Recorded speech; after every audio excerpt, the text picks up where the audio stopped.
Alayelua, Oba Professor Alexander Olusegun McGregor I, the Olu of Ilawo. He is a native of Ilawo, Okeono Eba, with royal ancestry on both his paternal and maternal lineage. He is the son of the late Chief H.A. Adebisi McGregor, the Olu Ilawo and Lisa Eba. His paternal grandfather is the infamous late Chief Captain Badamosi McGregor, the second Balogun of Ilawo and progenitor of the McGregor clan in Egbaland. On his maternal lineage, Oba Olusegun McGregor is the grandson of the late Prince J.S. Sule Adeniluyi and the great-grandson of late Imperial Majesty Oba Adeniluyi Ajagun, the 48th Oni of Ile-Ife. Orúkọ mi Dr. Adeshola Adewunmi tí mo jẹ́ Otunba Of Ilawo ní ìlú Ogun State lẹ́nìí ní under kábíyèsí wa Aláyélúwà Ọba Olúṣẹ́gun Alexander McGregor.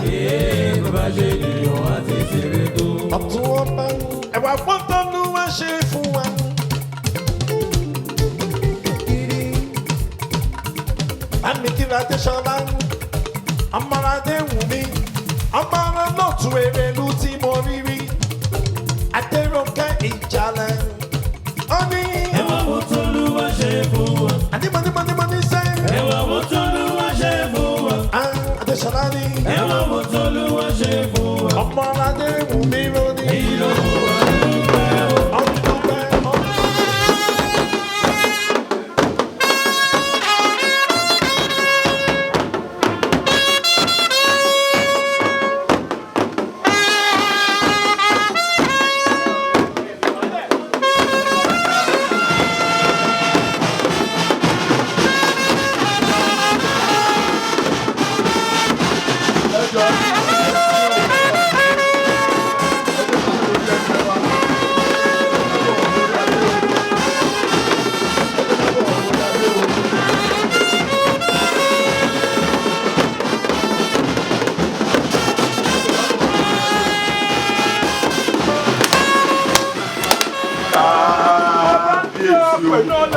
Ibi tó ti rí ìdájẹ́ ṣe. Ọmọ ọba dọ́kítọ̀ mo kí ẹ. Adéwùnmí Adéṣọlá. Ọmọ olóòtú Èrèlú mo kí ẹ. Ọmọ Adéròǹkẹ́ Ìjàlẹ̀. Bíbí lè kó ṣe fọ́ọ̀mù rà. Ọlọ́run àwọn máa lò dé. Mo ní ohun bá fẹ́. Oníbàjẹ́ lónú. Aṣojú ọba gbogbo ìdènà. Mo ní ohun bá fẹ́. Oníbàjẹ́ lónú. Mo ní àwòrán ọdún lẹ́kùn ẹ̀yẹ òde. Kábíyèsí, ajẹ́pẹ́ lórí, bàtà pẹ́lẹ́sẹ̀, olórí aṣiṣẹ́ ìbí, ẹ̀ṣẹ̀ ọba ìjẹ́kọ̀pẹ́. Kábíyèsí, ìṣẹ́ òní gbóná mọ́ ilá. Ẹ ní dààmú, wọn ní gbòkú ọmọ wáyé wá fún mi. My beautiful olórí. Ní agbára Ọlọ́run, inú ẹ máa dùn mí. Torí you always smile.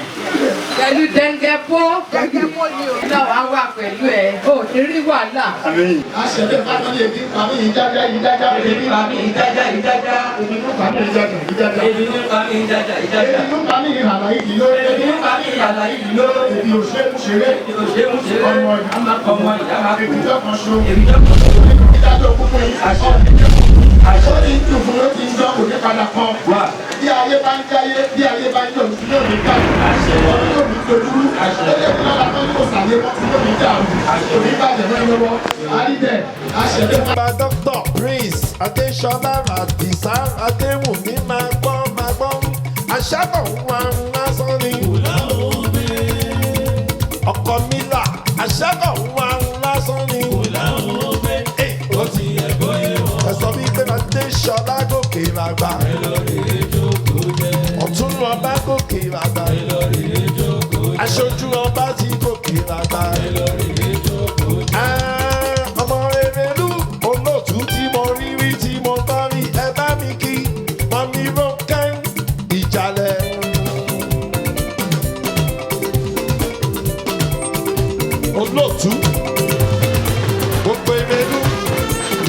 rẹ́mọ adẹ́rùn kẹ́mọ kíyẹ̀kíyẹ̀. Ìjáde mọ kíyẹ̀kíyẹ̀ dáadáa. Màmá rọ̀ tún ọba sábà wọlé. Màmá sojú ọba gbogbo.